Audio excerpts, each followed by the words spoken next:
અને હવે વાત કરીએ નિવૃત્ત ડીવાયએસપીના ભડાકા વિશે।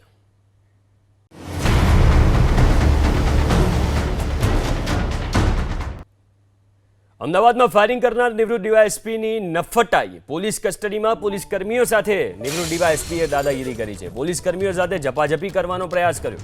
પોલીસ સ્ટેશનમાં નિવૃત્ત ડીવાયએસપીએ ડંફાસ મારી। ખોટી ફરિયાદ નોંધાઈ હોવાની નિવૃત્ત ડીવાયએસપીની ડંફાસ।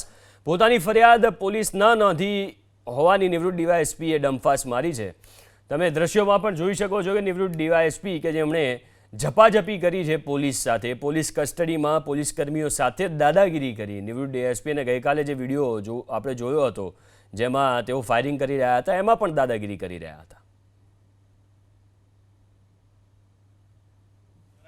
ભાઈ મારા વિરુદ્ધ ખોટી ફરિયાદ કરી છે અને મારી ફરિયાદ લીધી નથી।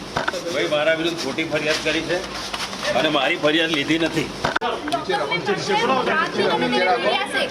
मीडिया में एक साइडेड स्टोरी चल रही है। क्या आपका पक्ष रखना है आपको?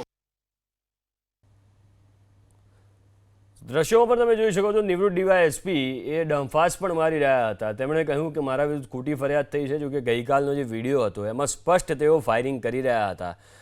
4 થી 5 રાઉન્ડ તેમણે ફાયરિંગ કર્યા હતા અને હવે જ્યારે તેમને પકડવામાં આવ્યા છે ત્યારે તેઓ ડંફાસ મારી રહ્યા છે। એટલું જ નહીં, પોલીસ કસ્ટડીમાં જે પોલીસ કર્મીઓ છે એમની સાથે પણ ઝપાઝપી કરી રહ્યા છે।